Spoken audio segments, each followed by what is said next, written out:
This is Commando, a vertically scrolling run-and-gun shooter game released by Capcom for arcades in 1985. The game was designed by Tokaru Fujiwara. The player takes control of a soldier named Joe, who starts off by being dropped off in a jungle by a helicopter, and has to fight his way out single-handedly, fending off a massive assault of enemy soldiers.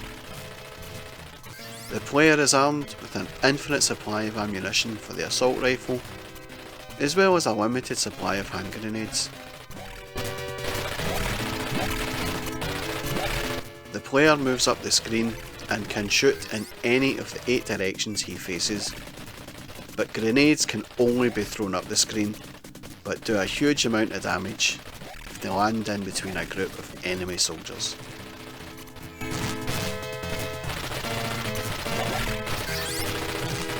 Points are earned for each enemy soldier disposed of, and bonus points are awarded for rescuing POWs who appear from time to time. The game is unrelated to the 1985 Arnold Schwarzenegger film of the same name, which was released 6 months after the game. Commando was a critical and commercial success, becoming one of the highest grossing arcade video games of 1985, and one of the best selling home video games of 1986. It won several awards from video game publications, winning the Best Coin-Op and a Golden Joystick Award for the Best Arcade Style Game.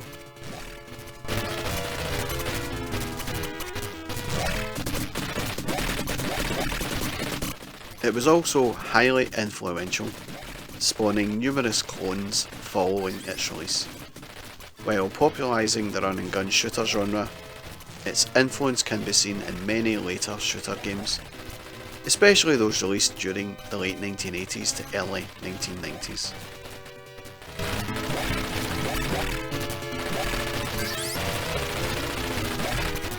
It is also very challenging. Back in the day when I was a kid, I do remember being a lot better at this game than I am now. It might be something to do with my reflexes slowing up as I get older, or it could be the fact that you can play it for free, and so progression is less important than value for money gameplay.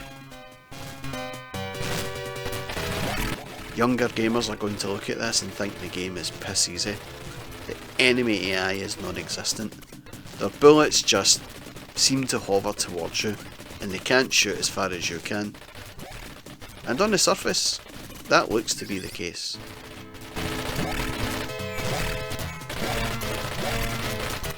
Look, in the 1980s, and even today for that matter, technology of the time can dictate how a game can look or sound. And in those days the limits were very low, and the hardware couldn't process a lot of sprites at one time. And if something on the screen moves, it's a sprite. So that means enemies and bullets are limited, whereas today, the technology is capable of so much more.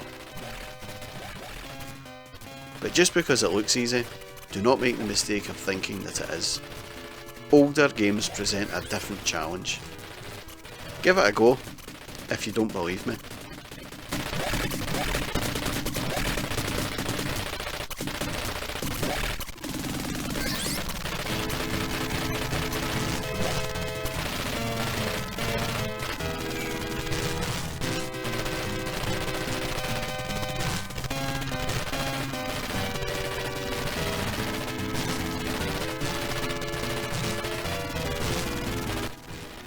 My first experience of Commando was in the local chip shop when I was only about 9 years old.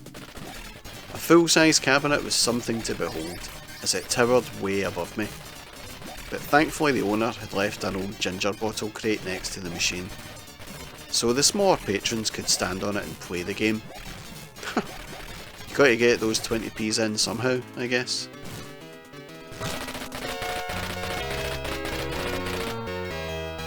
I can't actually remember playing arcade coin-ops before Commando. I think this was the first arcade game I ever played. I was immediately bowled over with its fantastic graphics and sound. The action was fast and frenetic, not at all like the games I'd been playing at home on my Commodore 64. It was a great game to play with mates, as you each compete to get your name on the high score leaderboard. I lost track of the 20p's I spent on it over the school summer holidays, but I do remember being pleased as punch to read that it was going to be ported over to the Commodore 64, and this meant I would be able to play it at home when I want and for free. I could not wait.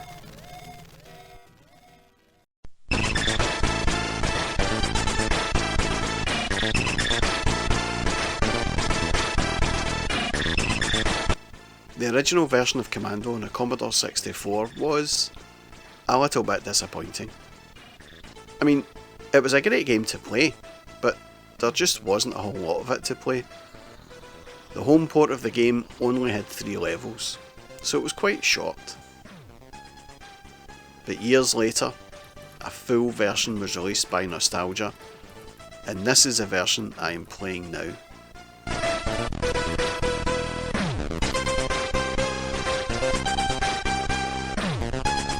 Modifications aside, when the original port was released at the end of 1985, it did look really good.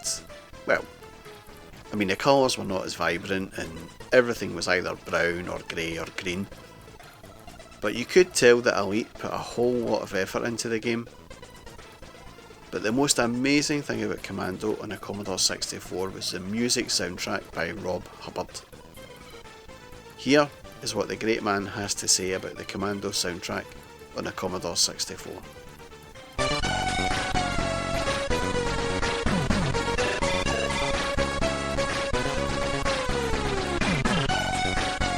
Commando was a great game on a Commodore 64, and while it was a faithful representation of the arcade smash, it just lacked a certain something that the arcade had.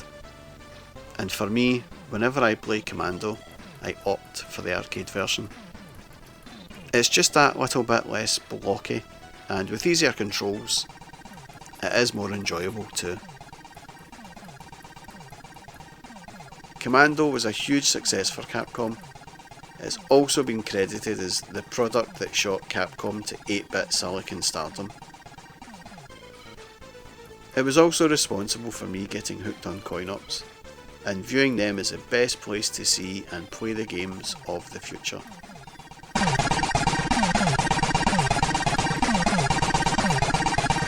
It's not a game I often come back and play, if I am being totally honest. It's not a bad game, in fact, Commando is a great game, and it deserves all the praise and accolades it has received, but it isn't actually a game that draws me back time after time. It's one of those games you need to be in the mood to play, almost like you have to motivate yourself to play it.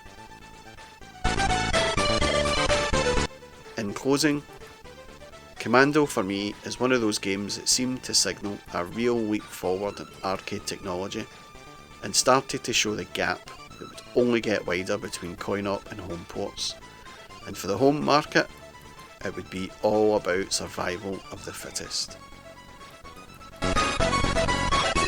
If you like this video, then please feel free to like, comment and subscribe. That's all from me, and thanks for watching.